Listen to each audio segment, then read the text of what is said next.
ان الذين يكفرون بآيات الله ويقتلون النبيين بغير حق ويقتلون الذين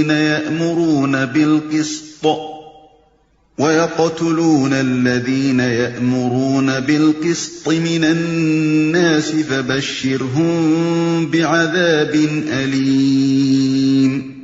جو لوگ اللہ کے احکام و ہدایات کو ماننے سے انکار کرتے ہیں اور اس کے پیغمبروں کو ناحق قتل کرتے ہیں اور ایسے لوگوں کی جان کے درپے ہو جاتے ہیں جو خلق خدا میں سے عدل و راستی کا حکم دینے کے لیے اٹھیں، ان کو دردناک سزا کی خوشخبری سنا دو۔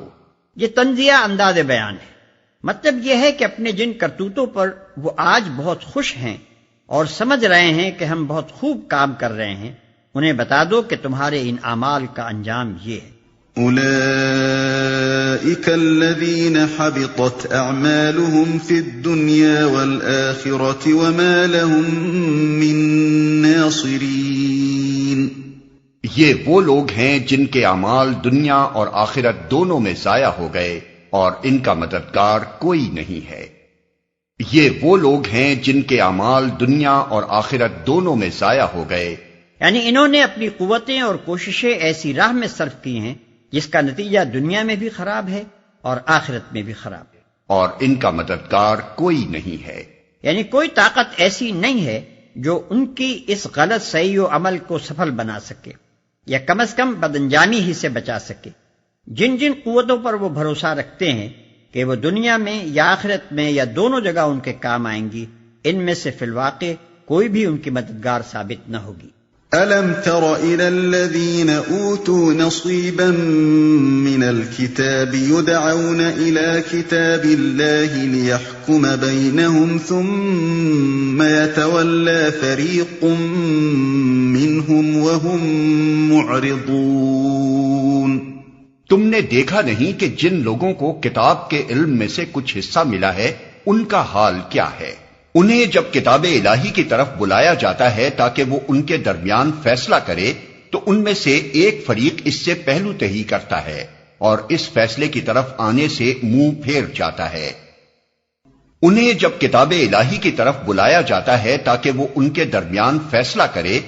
یعنی ان سے کہا جاتا ہے کہ خدائی کتاب کو آخری سند مان لو، اس کے فیصلے کے آگے سر جھکا دو،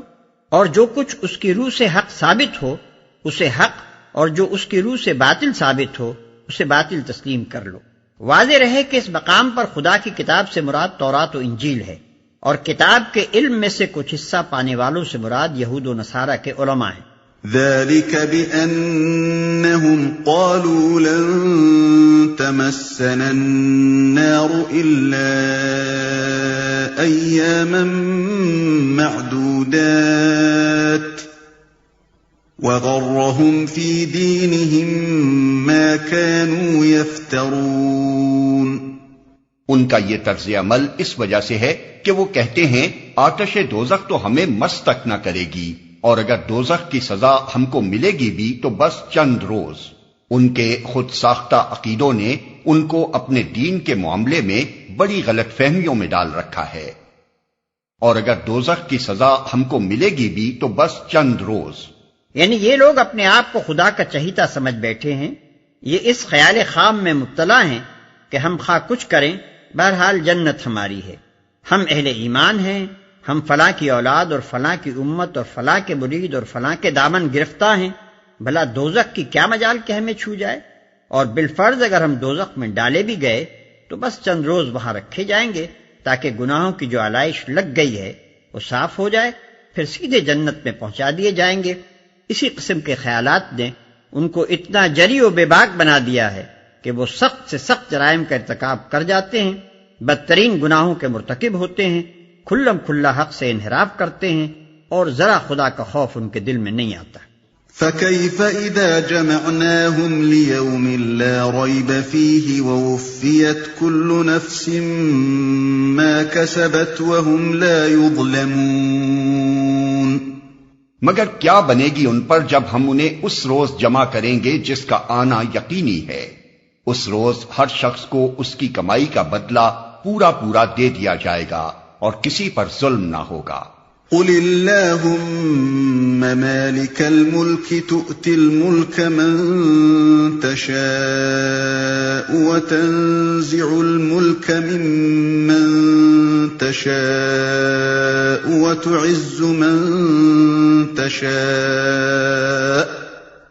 وتعز من تشاء وتذل من تشاء بيدك الخير إنك على كل شيء قدير تولج الليل في النهار وتولج النهار في الليل وتخرج الحي من الميت وتخرج الميت من الحي وترزق من تشاء بغير حساب۔ کہو خدایا ملک کے مالک تو جسے چاہے حکومت دے اور جس سے چاہے چھین لے، جسے چاہے عزت بخشے اور جسے چاہے ذلیل کر دے، بھلائی تیرے اختیار میں ہے، بے شک تو ہر چیز پر قادر ہے۔ رات کو دن میں پروتا ہوا لے آتا ہے اور دن کو رات میں، جاندار میں سے بے جان کو نکالتا ہے اور بے جان میں سے جاندار کو، اور جسے چاہتا ہے بے حساب رزق دیتا ہے۔ جب انسان ایک طرف کافروں اور نافرمانوں کے کرتوت دیکھتا ہے اور پھر یہ دیکھتا ہے کہ وہ دنیا میں کس طرح پھل پھول رہے ہیں، دوسری طرف اہل ایمان کی اطاعت شعاریاں دیکھتا ہے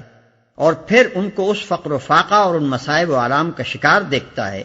جن میں نبی صلی اللہ علیہ وسلم اور آپ کے صحابہ کرام رضوان اللہ تعالی علیہم اجمعین 3 ہجری اور اس کے لگ بھگ زمانے میں مبتلا تھے، تو قدرتی طور پر اس کے دل میں ایک عجیب حسرت آمیز استفہام گردش کرنے لگتا ہے۔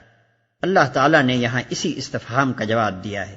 اور ایسے لطیف پیرائے میں دیا ہے کہ اس سے زیادہ لطافت کا تصور نہیں کیا جا سکتا۔ لا يتخذ المؤمنون الكافرين أولياء من دون المؤمنين ومن يفعل ذلك فليس من الله في شيء إلا أن تتقوا منهم تقاه ويحذركم الله نفسه وَإِلَى اللَّهِ الْمَصِيرُ۔ مومنین اہل ایمان کو چھوڑ کر کافروں کو اپنا رفیق اور دوست ہرگز نہ بنائیں، جو ایسا کرے گا اس کا اللہ سے کوئی تعلق نہیں۔ ہاں یہ معاف ہے کہ تم ان کے ظلم سے بچنے کے لیے بظاہر ایسا طرز عمل اختیار کر جاؤ، مگر اللہ تمہیں اپنے آپ سے ڈراتا ہے اور تمہیں اسی کی طرف پلٹ کر جانا ہے۔ بظاہر ایسا طرز عمل اختیار کر جاؤ، یعنی اگر کوئی مومن کسی دشمن اسلام جماعت کے چنگل میں پھنس گیا ہو اور اسے ان کے ظلم و ستم کا خوف ہو تو اس کو اجازت ہے کہ اپنے ایمان کو چھپائے رکھے اور کفار کے ساتھ بظاہر اس طرح رہے کہ گویا انہی میں کا ایک آدمی ہے، یا اگر اس کا مسلمان ہونا ظاہر ہو گیا ہو تو اپنی جان بچانے کے لیے وہ کفار کے ساتھ دوستانہ رویے کا اظہار کر سکتا ہے، حتیٰ کہ شدید خوف کی حالت میں جو شخص برداشت کی طاقت نہ رکھتا ہو اس کو کلمہ کفر تک کہہ جانے کی رخصت ہے، اور تمہیں اسی کی طرف پلٹ کر جانا ہے۔ یعنی کہیں انسانوں کا خوف تم پر اتنا نہ چھا جائے کہ خدا کا خوف دل سے نکل جائے۔ انسان حد سے حد تمہاری دنیا بگاڑ سکتے ہیں، مگر خدا تمہیں ہمیشگی کا عذاب دے سکتا ہے، لہذا اپنے بچاؤ کے لیے اگر بدرجہ مجبوری کبھی کفار کے ساتھ تقیہ کرنا پڑے تو وہ بس اس حد تک ہونا چاہیے کہ اسلام کے مشن اور اسلامی جماعت کے مفاد اور کسی مسلمان کی جان و مال کو نقصان پہنچائے بغیر تم اپنی جان و مال کا تحفظ کر لو، لیکن خبردار کفر اور کفار کی کوئی ایسی خدمت تمہارے ہاتھوں انجام نہ ہونے پائے جس سے اسلام کے مقابلے میں کفر کو فروغ حاصل ہونے اور مسلمانوں پر کفار کے غالب آ جانے کا امکان ہو۔ خوب سمجھ لو کہ اگر اپنے آپ کو بچانے کے لیے تم نے اللہ کے دین کو یا اہل ایمان کی جماعت کو یا کسی ایک فرد مومن کو بھی نقصان پہنچایا یا خدا کے باغیوں کی کوئی حقیقی خدمت انجام دی تو اللہ کے محاسبے سے ہرگز نہ بچ سکو گے، جانا تم کو بہرحال اسی کے پاس ہے۔ قل ان تخفوا ما في صدوركم او تبدوه يعلمه الله ويعلم ما في السماوات وما في الارض واللہ علی کل شیء قدیر۔ اے نبی، لوگوں کو خبردار کر دو کہ تمہارے دلوں میں جو کچھ ہے اسے خواہ تم چھپاؤ یا ظاہر کرو، اللہ بہرحال اسے جانتا ہے۔ زمین و آسمان کی کوئی چیز اس کے علم سے باہر نہیں ہے، اور اس کا اقتدار ہر چیز پر حاوی ہے۔ یوم تجد کل نفس ما عملت من خیر محضرا وما عملت من سوء تود لو ان بینها وبینه امدا بعیدا وَيُحَذِّرُكُمُ اللَّهُ نَفْسَهُ وَاللَّهُ رَءُوفٌ بِالْعِبَادِ۔ وہ دن آنے والا ہے جب ہر نفس اپنے کیے کا پھل حاضر پائے گا، خواہ اس نے بھلائی کی ہو یا برائی۔ اس روز آدمی یہ تمنا کرے گا کہ کاش ابھی یہ دن اس سے بہت دور ہوتا۔